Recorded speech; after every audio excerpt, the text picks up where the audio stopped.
Hey, what's up, guys? Josh, another fight, another main event. How are you feeling ahead of this one? How's training camp been, and how are we looking towards it? Great. Yeah, everything is going great. Glad to be back. I'm glad to have a fast turnaround. And, of course, be here in the beautiful state of Florida. I'm looking to put on a show for the fans.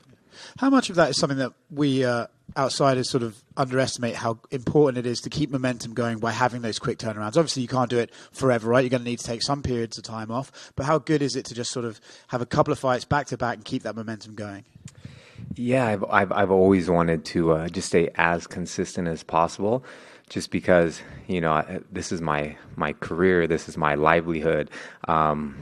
I want to get back in there. I'm still ranked 5th in the world. I'm fighting a tough opponent, so I just have to go out there, make a statement, and then I'm right back in title contention and talk. So consistency is key, and here we are. I'm turning around, fighting 4 months later, and couldn't be happier about it. Yeah.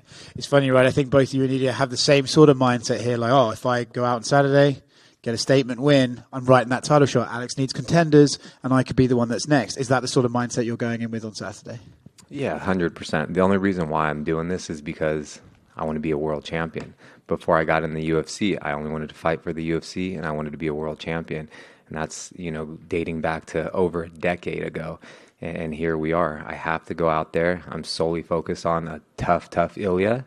And then I'm literally right back in the mix, And you never know what happens with the UFC and the division and injuries and things like that.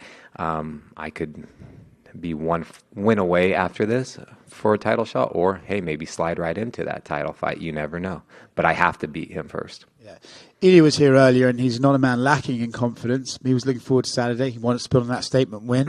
When you look at his strengths, right, he's a guy who's very highly touted in the division. These guys are saying, this is a future champion and stuff like that. When you look at him, where are his strengths and where are the holes where you can have success? Yeah, no, Ilia's he's tough. That's why he's here. He's in this position for a reason. He's really well-rounded. He's good everywhere. But the holes that I do see in his game, I'm not going to tell you guys. You guys are just going to have to watch on the 24th and see how I do capitalize on that. But you never know. It's like everyone's always the next champion, the next contender, the next big thing. This is going to be a tough test for him. He maintained he was not overlooking you, but he also was not shying away from saying, but if I fight Alex, I'll beat him in 1 or 2 rounds. And he did have his eyes on that fight. Do you allow yourself to look at Alex Volkanovski, or do you just think there's no point in looking at that until I beat this guy?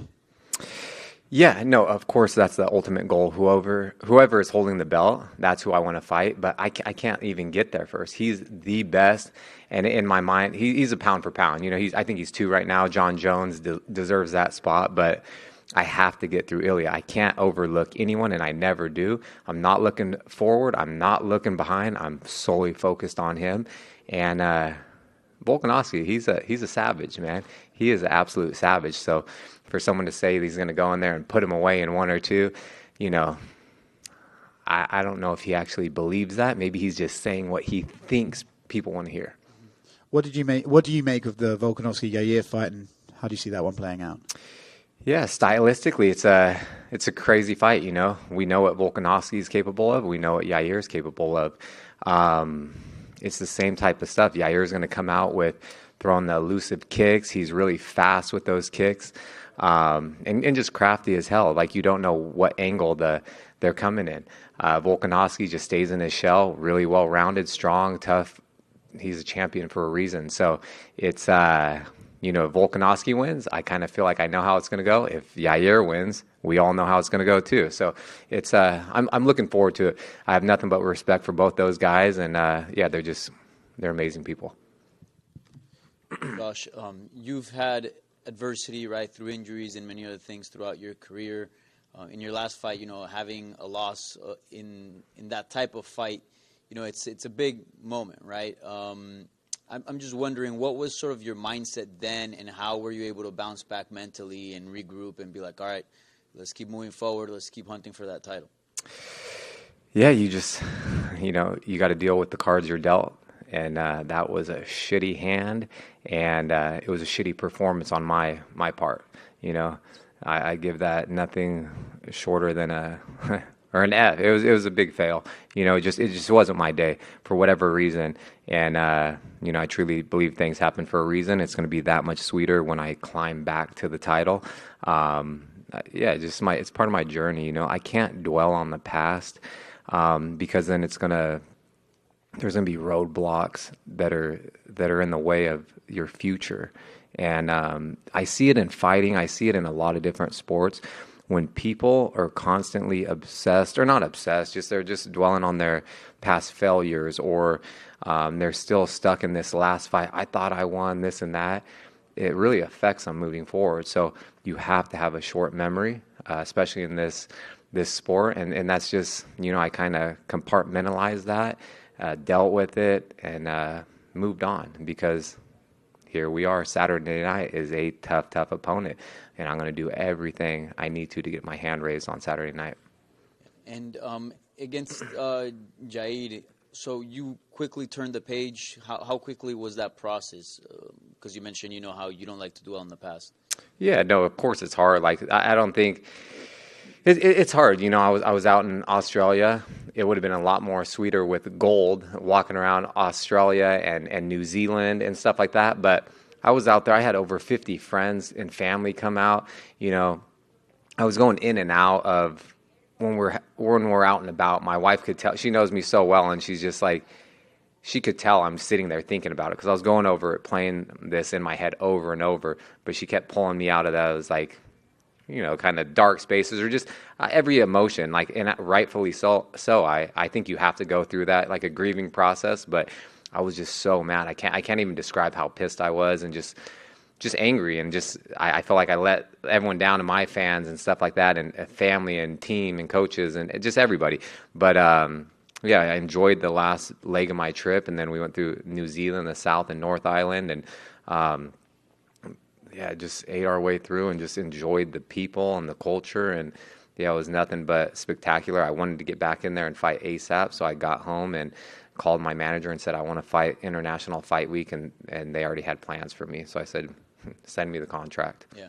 Is this the type of opponent that you wanted on your return, like someone right at the top just so you maintain that status? Or did you ever think of maybe taking a step back, sort of like a tune-up, you know, should I say? You know, some fighters go that route as well. I'm wondering what your thought process was. Yeah, you must not have followed my career, you know. No, I'm just kidding. Yeah, look at the opponents. I've never had no one's ever thrown me a bone in this organization. They feed me straight killers. They feed me the next big thing, the guy that's going to be the next big champ on this win streak, and then I'm the one that has to go in there and spoil their plan. And I knew I was going to get a tough opponent, you know. My ranking, I knew I'd fight Ilia eventually, just because I see him up and coming, and he's well-rounded, and stylistically this is a great matchup. You know, it is a great matchup. I finally don't have to fight someone taller than me, and yeah, it's going to be great. So I'm looking forward to it, and this is on primetime television, ABC. You know, I've checked off Fox, pay-per-view events, ESPN, and now we're on, you know, the wide world of sports. And lastly, have you gotten to let yourself kind of envision the path back to the belt? Like, what kind of does it look like? Obviously, beating Ilia is the first step, but then after that, is it one more win, two more wins? Against who as well? Like, how do you see yourself getting into a title fight? Yeah, no, that's definitely on the horizon, but I'm solely focused, laser focused on Ilia right now, because none of that matters if I don't get the job done on Saturday.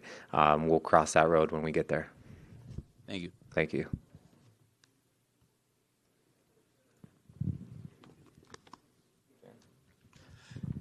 Well, yes, I know you said earlier that you're looking forward to Jacksonville. You know, what's your first impression of your first time here on the First Coast?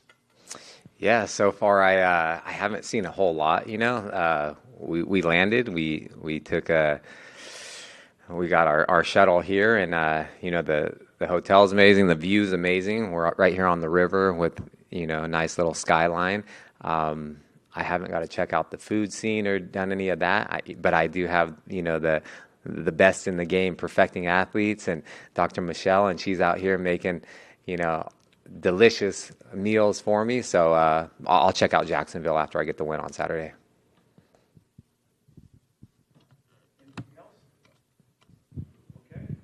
Thanks, guys.